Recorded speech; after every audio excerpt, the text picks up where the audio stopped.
এমন একটা সুন্নাত আছে যে সুন্নাতটা ওয়াজিবের চাইতে উত্তম। আমাদের কি জানা আছে? এটা বলেন দেখি। একটা সুন্নাত আছে এমন যে সুন্নাতটা ওয়াজিবের চাইতে উত্তম, সেটা হচ্ছে সালাম। আলহামদুলিল্লাহ পড়ে, এটা ওয়াজিবের চাইতে উত্তম।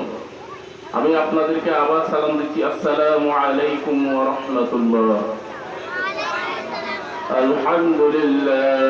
আলহামদুলিল্লাহ নাহমাদুহু ওয়া নাস্তাঈনুহু ওয়া নাস্তাগফিরুহু ওয়া নাউযু বিল্লাহি মিন শুরুরি আনফুসিনা ওয়া মিন সাইয়্যাতি আ'মালিনা মান ইয়াহদিহিল্লাহু ফালা মুদিল্লা লাহু ওয়া মান يضلله فلا هادي له ونشهد أن لا إله إلا الله وحده لا شريك له ونشهد أن محمدا عبده ورسوله أرسله بالحق بشيرا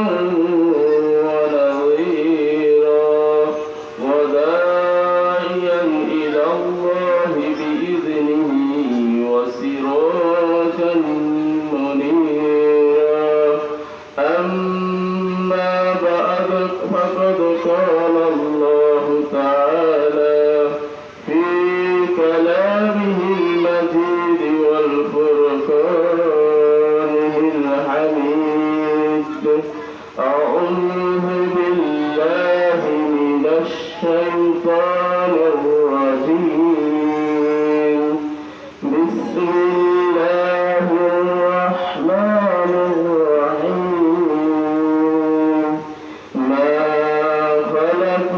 الجن والإنس إلا ليعبدون.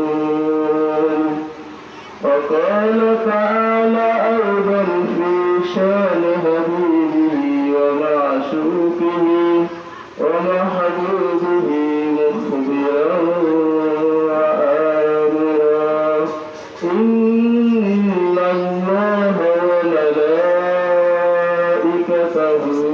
يصلون على النبي يا أيها الذين آمنوا صلوا عليه وسلموا تسليما اللهم صل على سيدنا مولانا محمد وعلى آل سيدنا مولانا محمد عملت محبة شهيد الشريف الروح هو حي سميع بصير لقبره صلى الله تعالى عليه وسلم নবী পাক সাল্লাল্লাহু তাআলা আলাইহি ওয়াসাল্লাম রওজা মুবারকের মধ্যে জীবিত আছেন। উম্মতের সালাম, উম্মতের দুরূদ শুনতেছেন। সুবহানাল্লাহ। এজন্য নবীর প্রতি মহব্বত সহকারে আমরা দুরূদ শরীফ পড়ব। আল্লাহুম্মা সাল্লি আলা সাইয়্যিদিনা মাওলানা মুহাম্মদ وعلى آل سيدنا مولانا محمد اللهم صل على مولانا محمد وعلى آل سيدنا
بكل حول من الأهوال مقتهم بلغ العلا بكماله كشفت بجماله حسنت جميع خصاله صلوا عليه وآله سبحان الله والحمد لله لا إله إلا الله سبحان الله والحمد لله لا إله إلا الله سبحان الله والحمد لله لا إله إلا الله لا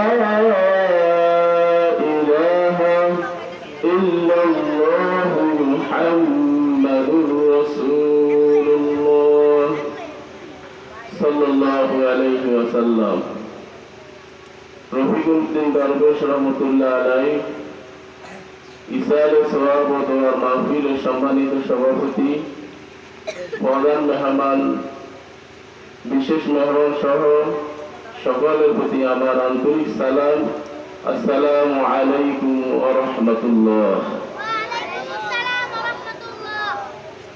আল্লাহ রাব্বুল আলামিনের প্রশংসা করি, যিনি আমাদেরকে দুনিয়ার সকল ব্যস্ততা থেকে মুক্ত করে জান্নাতের বাগানের মধ্যে আল্লাহ সুবহানাহু ওয়া তাআলা সন্তুষ্টির লক্ষ্যে আসার বসার তৌফিক দান করেছেন। সবাই উচ্চ স্বরে বলি আলহামদুলিল্লাহ।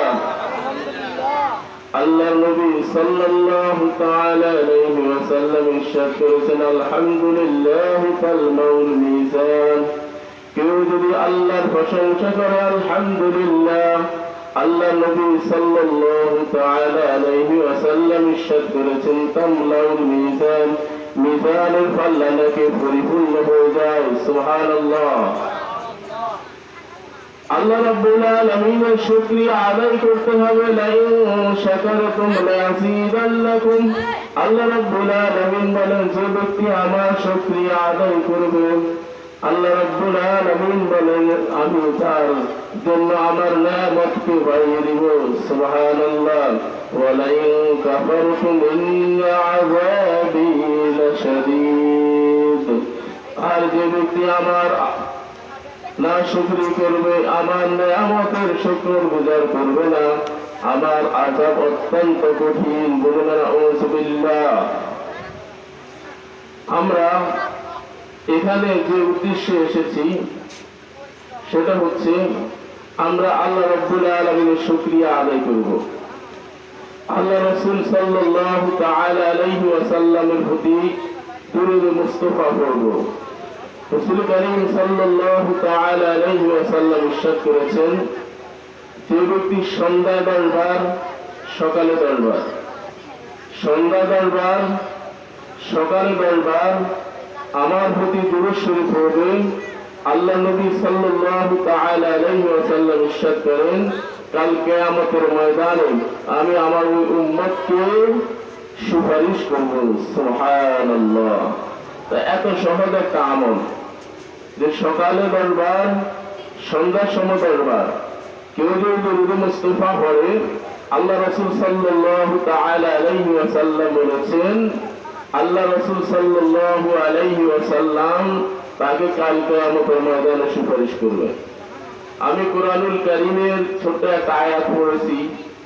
এই আয়াতটা অজানা কারণ নয়, এই আয়াতটা সকলের জানা আছে। এর ভাব অর্থ কি আমরা সকলে জানি।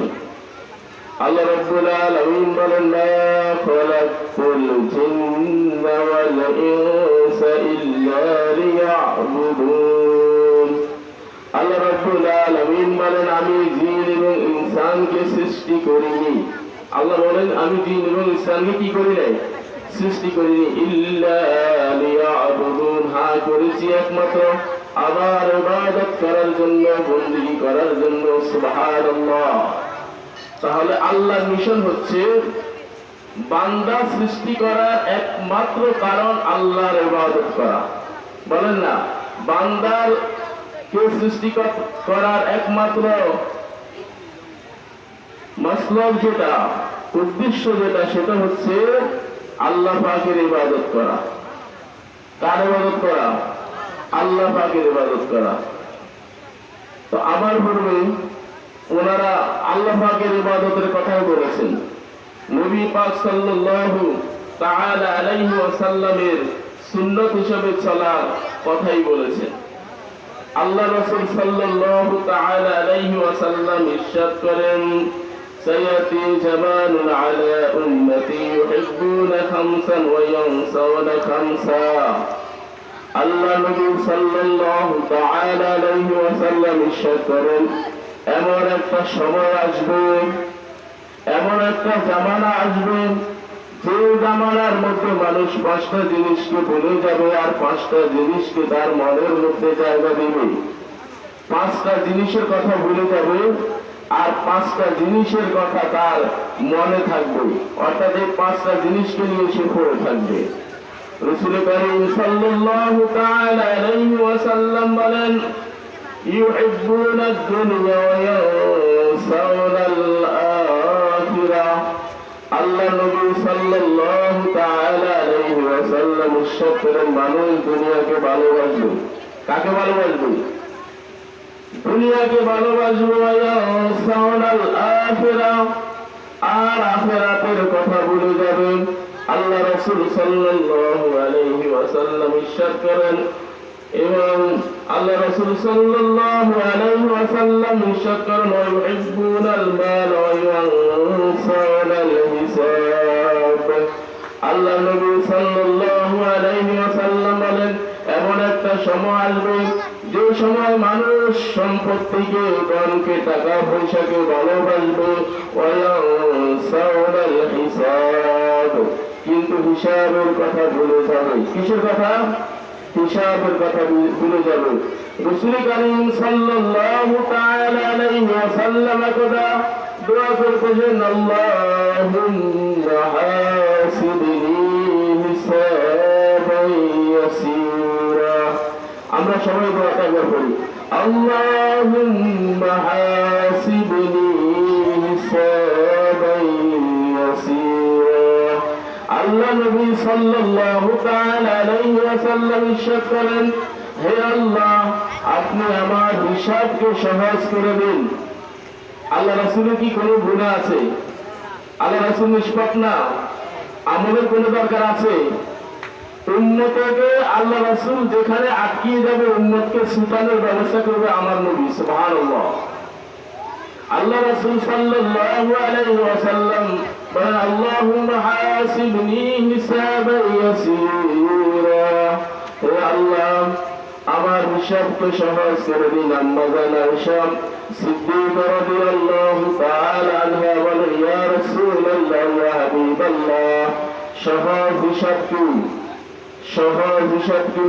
আল্লাহ নবী সাল্লাল্লাহু তাআলা আলাইহি ওয়াসাল্লাম বলেন, আম্মা জান আয়েশা সিদ্দিকা রাদিয়াল্লাহু তাআলা আনহাকে আল্লাহ রাসূল বলে, হে আয়েশা, সহজ হিসাব হচ্ছে কাল কিয়ামতের ময়দানে আল্লাহ রাব্বুল আলামিন তার বান্দার আমলনামার দিকে রহমতের নজর দিয়ে তাকাইবেন, আর রহমতের নজর দেওয়ার সাথে সাথে বান্দার সমস্ত গুনাহ খাতা মাফ করে দিবেন। সুবহানাল্লাহ।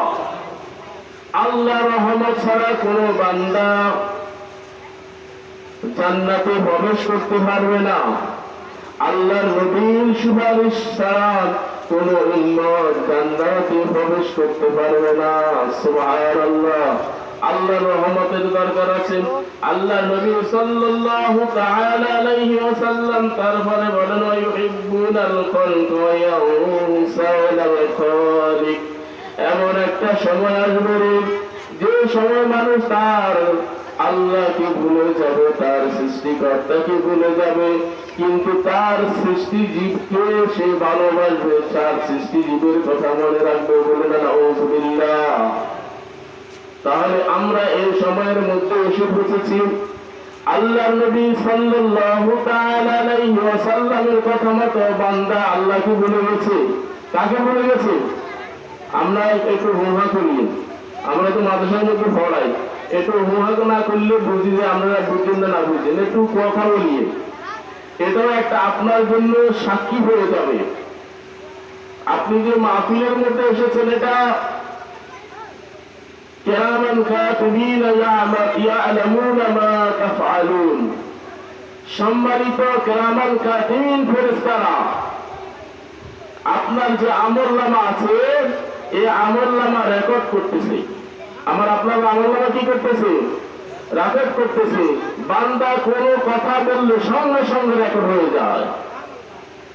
এজন্য আল্লাহ রাসূল সাল্লাল্লাহু আলাইহি ওয়াসাল্লাম বলেন, এমন একটা সময় আসবে যে সময়টায় মানুষ তার আল্লাহকে ভুলে যাবে, তার স্রষ্টাকে ভুলে যাবে, তার সৃষ্টিকে ভালোবাসবে, তার সৃষ্টির কথা মনে রাখবে। বলুন নাউযুবিল্লাহ।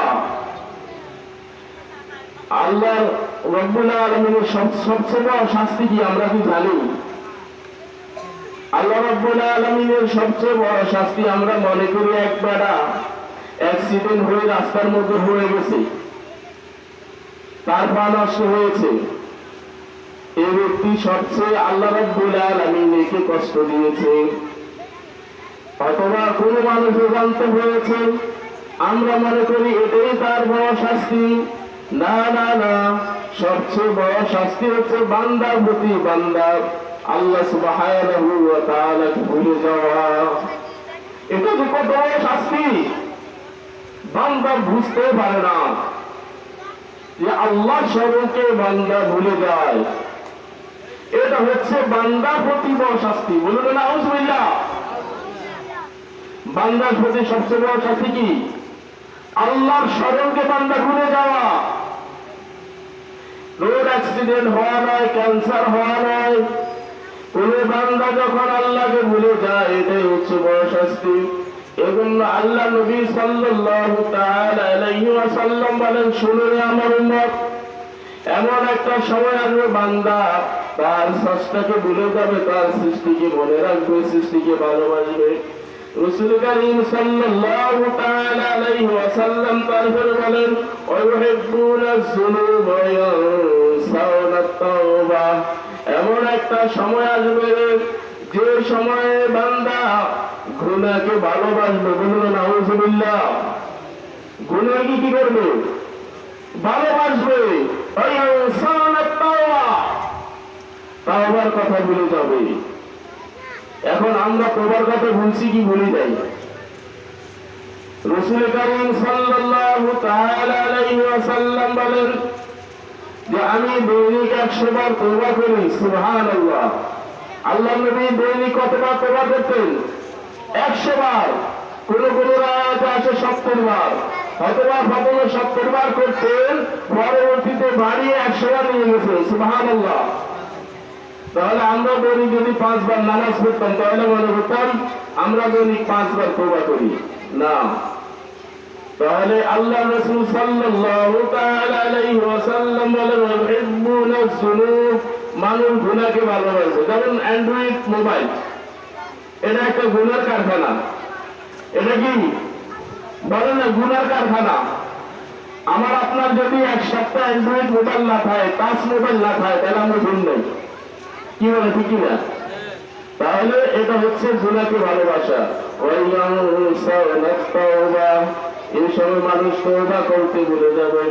রাসূল কারীম সাল্লাল্লাহু আলাইহি ওয়াসাল্লাম বলেন, ওয়ায়ুহিব্বুনাল কুসুরা ওয়া ইয়ানসাউনাল মাকবুরা। 5 নম্বরে আল্লাহ নবী সাল্লাল্লাহু তাআলা আলাইহি ওয়াসাল্লাম ইরশাদ করেছেন, মানুষ দালান কোঠাকে ভালোবাসবে। এমন একটা সময় আসবে মানুষ দালান কোঠাকে ভালোবাসবে। কাকে ভালোবাসবে? দালান কোঠা, ঘর বাড়ি, টাকা পয়সা, এইগুলাকে ভালোবাসবে। এবং আল্লাহ রাসূল বলেন, কিন্তু মানুষ কবরকে ভুলে যাবে। কাকে ভুলে যাবে? কবরকে ভুলে যাবে। সাইয়েদনা উসমান জিন নুরাইন রাদিয়াল্লাহু তাআলা আনহু যখন তিনি কবর দেখতেন, কবর দেখার সাথে সাথে উসমান রাদিয়াল্লাহু তাআলা আনহুর চোখ বেয়ে বেয়ে পানি পড়ত। চোখ বেয়ে ভালো পড়তো। ওনাকে জিজ্ঞাসা করতেন, আমিরুল মুমিনিন আপনি কাঁদেন কেন? সাইয়েদনা উসমান জিন নুরাইন রাদিয়াল্লাহু তাআলা আনহু তিনি বলেন, আমি কাঁদতেছি কবরকে দেখে। তখন ওনাকে বলা হলো, আপনি তো জাহান্নামের কথা স্মরণ করেন, কিন্তু এত কন্দন করতে দেখি না, আপনি এই কবরকে দেখলে কেন এত কন্দন করেন? তিনি বলেন, আল্লাহ নবী সাল্লাল্লাহু তাআলা আলাইহি ওয়াসাল্লাম ইরশাদ করেছেন, কবর হচ্ছে আখিরাতের মঞ্জিল সমূহের মধ্যে প্রথম মঞ্জিল। আপনার আখিরাতের মঞ্জিল সমূহের মধ্যে সর্বপ্রথম মঞ্জিল কোনটা? কবর। আল্লাহ রাসূল সাল্লাল্লাহু তাআলা আলাইহি ওয়াসাল্লাম বলেছেন, আখিরাতের মধ্যে মঞ্জিল সমূহের মধ্যে সর্বপ্রথম মঞ্জিল হচ্ছে কবর।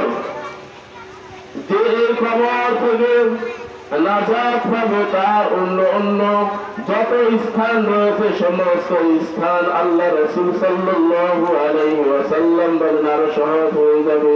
সুবহানাল্লাহ। তাহলে এই কবরের কথা আমরা বলে গেছি। এখন আমরা ব্যস্ত আছি দুনিয়া নিয়ে।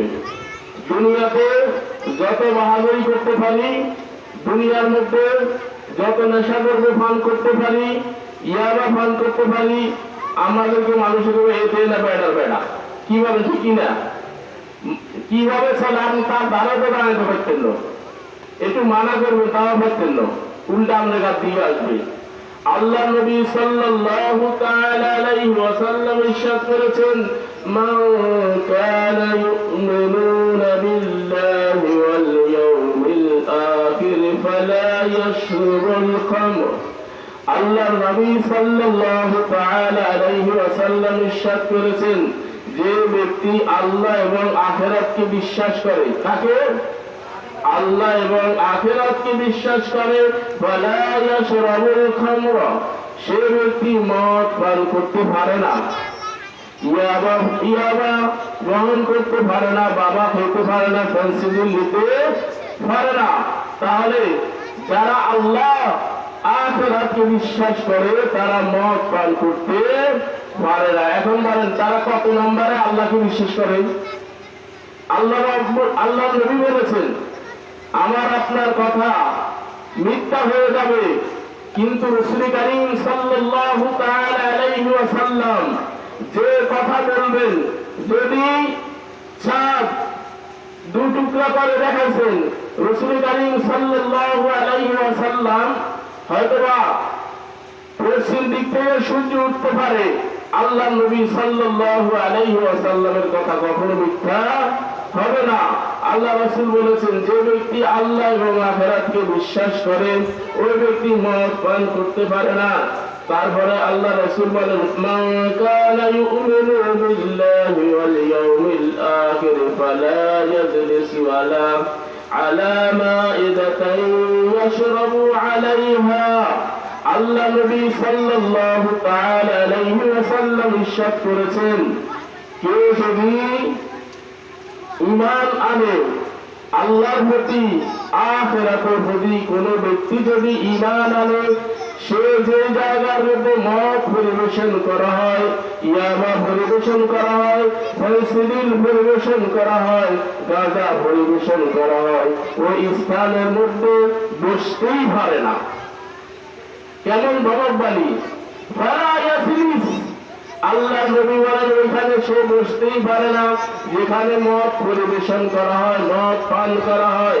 তাহলে আল্লাহ রাসূল সাল্লাল্লাহু তাআলা আলাইহি ওয়াসাল্লাম ইরশাদ করেছেন, عن ابي درداء رضي الله تعالى عن اوصال خليلي صلى الله عليه وسلم। আবু দারদা রাদিয়াল্লাহু তাআলা আনহু তিনি বলেন, আমার বন্ধু নবী মুস্তাফা সাল্লাল্লাহু তাআলা আলাইহি ওয়াসাল্লাম আমাকে ওসিয়ত করেছেন, লা তাশরাবুল খামরা, তোমরা মদ পান করবে না, ওয়া ইন্নাহা মুফতাহু কুল্লি শার, কেননা মদ পান হচ্ছে সমস্ত ভাবের চাবিকাঠি। বলুন না নাউযুবিল্লাহ। দুরূদ শরীফ পড়ুন, সালাতুল রাসূলুল্লাহ আলাইকুম, সালামুন ইয়া হাবিবাল্লাহ আলাইকুম,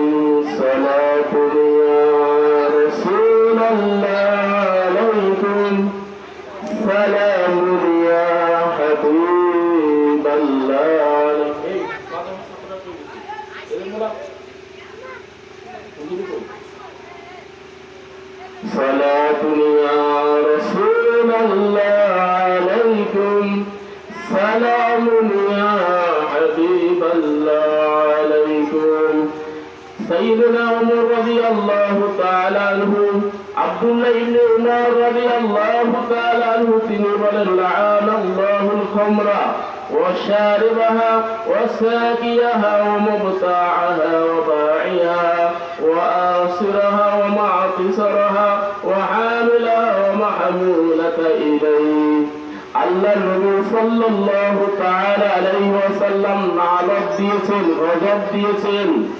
আল্লাহ পাকের গজব ওই ব্যক্তির প্রতি, আল্লাহ পাকের লানত ওই ব্যক্তির প্রতি যে মদ পান করে, বলুন নাউযুবিল্লাহ, যে মদ পান করে, ইয়াবা পান করে, গাঁজা সেবন করে, আল্লাহ নবী সাল্লাল্লাহু তাআলা আলাইহি ওয়াসাল্লাম বলেন তার প্রতি লানত। লানত সর্বপ্রথম কার উপর পড়ছে আপনারা জানেন? আপনারা জানেন, হয়তো মনে নাই, বললে মনে হবে। সর্বপ্রথম লানত পড়েছে ইবলিসের উপর। কার উপরে? আপনারা বলেন, সর্বপ্রথম কার উপর লানত পড়েছে? ইবলিসের উপর। লানত পড়ার কারণে আল্লাহ রহমত থেকে দূরে, আল্লাহ রহমত থেকে দূরের কারণে ওই ব্যক্তি জাহান্নামে হয়ে গেছে। বলুন নাউযুবিল্লাহ। তাহলে লানত পড়বে ওই ব্যক্তির প্রতি। সালাতুন ইয়া রাসূলুল্লাহ আলাইকুম সালামুন ইয়া। আল্লাহ নবী সাল্লাল্লাহু তাআলা আলাইহি ওয়াসাল্লাম বলেন লানত ওই ব্যক্তির প্রতি, আল্লাহ পাকের গজব ওই ব্যক্তির প্রতি যে মদ পান করে, মদ বেচে, মদ বেচে, মদ পান করে, মদের সরবরাহ করে, মদের ড্রাইভার ছিলেন নিজে গাড়িতে মদাইয়ে ওই মদের ড্রাইভারের উপর এবং যে যানবাহনের উপর করে মদ আসে, সিলিন্ডিল আসে, ইয়াবা আসে, আল্লাহ নবী সাল্লাল্লাহু তাআলা আলাইহি ওয়াসাল্লাম বলেন ওই গাড়ির উপরে আল্লাহর গজব, আল্লাহর লানত। বলুন নাউযুবিল্লাহ। আল্লাহ নবী, হ্যাঁ 8টার সময় শেষ করে দেব। আল্লাহ নবী সাল্লাল্লাহু আলাইহি ওয়াসাল্লাম, হ্যাঁ, যে সমস্ত জায়গার মধ্যে মদ বানানো হয়, মদের ফ্যাক্টরি, মদের মালিক, যারা মদ বানায়, সকলের উপর আল্লাহ নবী সাল্লাল্লাহু তাআলা আলাইহি ওয়াসাল্লাম লানত করেছেন। বলেন না নাউযুবিল্লাহ। এগুলো হচ্ছে শয়তানের কার্যকলাপ। এগুলো কিসের কার্যকলাপ? শয়তানের কার্যকলাপ। আল্লাহ রাব্বুল আলামিন আমাদেরকে এই সমস্ত মদ, হরিণ, গাঁজা থেকে হেফাজত করুন, সকলে আমিন। আসলে আমাকে নির্দেশনা দেওয়া হয়েছে 8টা পর্যন্ত আলোচনা করার জন্য, কেননা 8টার সময় অনেক জায়গার মধ্যে জামাত হয়, ঈশান নামাজ। আল্লাহ রাব্বুল আলামিন আমাদেরকে আমল করার তৌফিক দান করুন, সকলে আমিন। যাদের মতো করে আসে।